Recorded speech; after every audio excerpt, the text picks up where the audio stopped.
vamos a ver las orientaciones para la construcción de un caso. Antes de que comiences, es importante que te autorrespondas algunas preguntas que te dejo en esta presentación. Por ejemplo, ¿cuál es el problema concreto que se sitúa en el centro del caso? Sí, es importante dar muchos detalles que ayuden a enfocar a los estudiantes a la solución, o más bien dejar algunos tips y que ellos busquen la información por su cuenta.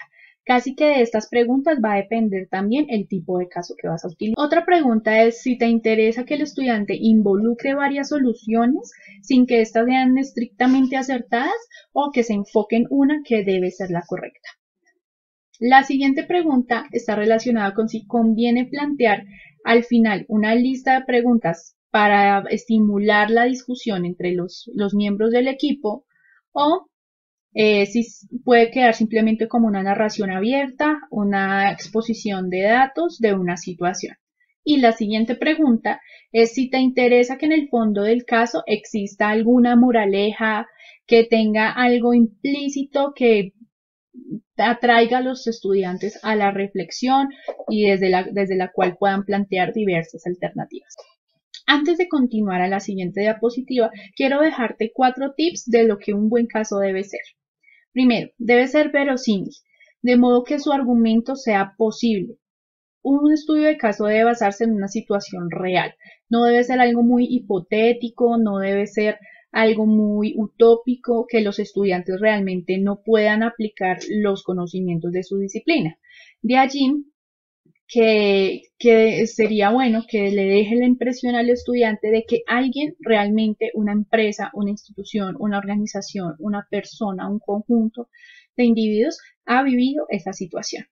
Segundo, es importante que sea provocador, que la narrativa que se utilice en el estudio de caso estimule la curiosidad de los estudiantes, no solo por quedarse en esos datos, sino por recabar un poco más de información para poder dar respuesta al mismo. Tercero, que sea cercano, que tenga unas narraciones del entorno un poco cercano, que tenga un discurso y un lenguaje muy apropiado y cercano a los estudiantes. Preferiblemente que si hay palabras muy técnicas que se deban usar en el estudio de caso, sean las mismas palabras técnicas que usualmente se utilizan en la asignatura. Y por último, que sea conciso. Aquí no es necesario los adornos literarios, tampoco exceso de tecnicismos, pues si la disciplina lo requiere, por supuesto deberán estar. Pero es importante que la narración sea más expositiva y argumentativa que de pronto literaria.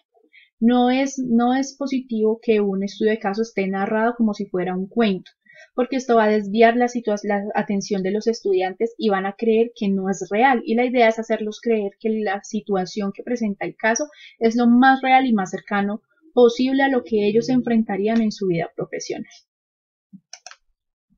Ahora bien, continuemos con las preguntas. Piense también en cuál es la secuencia del tema del curso. ¿Dónde será positivo asignar este estudio de caso? Si el estudio de caso requiere la aplicación de muchos conceptos del área, pues lo mejor será que esté al final de la unidad o al final del curso, más o menos final del semestre. También es importante que desarrolle un plan de lo que ese estudio de caso va a contener. Si va a tener algunos temas principales, unos subtemas, por ejemplo, la introducción al caso o presentación del caso, luego de pronto si hay unos personajes protagonistas o antagonistas. Y sé que esto puede sonar un poco a cuento o a narración literaria, pero nos referimos, por ejemplo, si hay una disputa entre dos bienes, si es un estudio de caso para derecho, si es importante delimitar dónde van a estar situadas en la narración las evidencias o la situación del demandante y el demandado. Y bueno, por eso es importante tener este plan para que la narración quede correctamente estructurada. También es importante considerar cuáles son los objetivos pedagógicos de ese caso. ¿Qué podrían aprender los estudiantes? ¿Qué pueden aplicar y qué pueden desarrollar? Casi que esta pregunta va atada con la primera, y es en dónde lo voy a situar, y en función de ese dónde defino los objetivos de aprendizaje. La siguiente pregunta es, ¿cuál cree usted que será el proceso de discusión? Es decir, los grandes bloques de temas que secuencialmente se irán dando en la clase. Este va un poco de la mano de cuáles serán las controversias o puntos de análisis que se presentarán. Es viable que uno no pueda predecir cómo discutirán los estudiantes, pero uno desde la narrativa sí puede entrar a determinar dónde es que deberían los estudiantes preguntarse o cuestionarse X inquietud, o dónde podrían tejerse las discusiones más fuertes entre el grupo. Eso sí lo podemos ir haciendo con la redacción de nuestro caso. Y finalmente, se pueden preguntar cuáles son las preguntas, valga la redundancia, principales y de refuerzo, en las cuales se centrará la etapa del proceso de discusión. Para ello podemos tomar la pregunta de la anterior diapositiva en donde se les cuestionaba por si este caso va a estar acompañado con unas preguntas al final de la narración.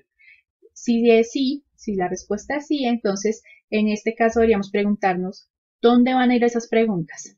¿Tendré preguntas principales y de refuerzo o solo serán enfocadas en los temas principales?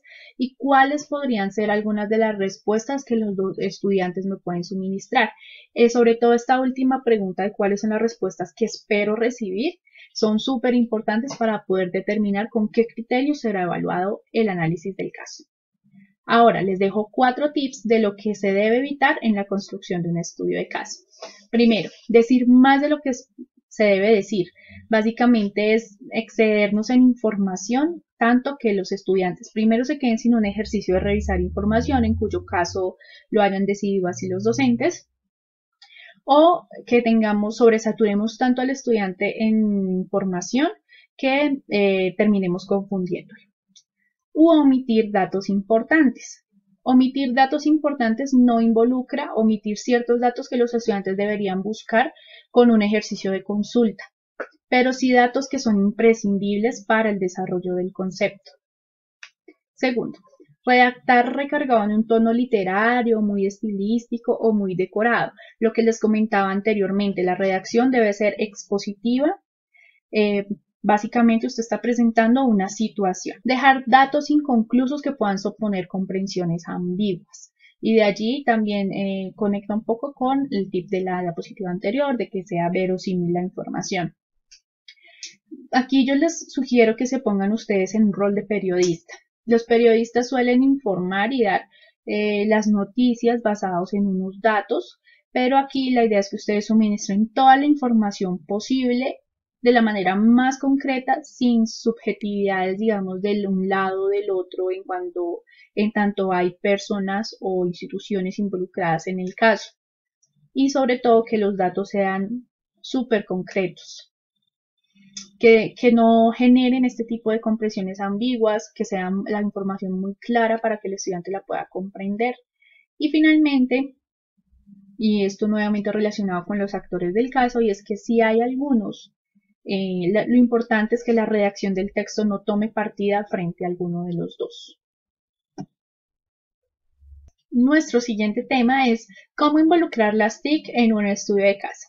Y aquí quiero hacer una salvedad, no es que existan unas herramientas especialmente para trabajar estudios de caso, porque ustedes ya seguramente han notado que esta es una estrategia un poco amplia y abierta.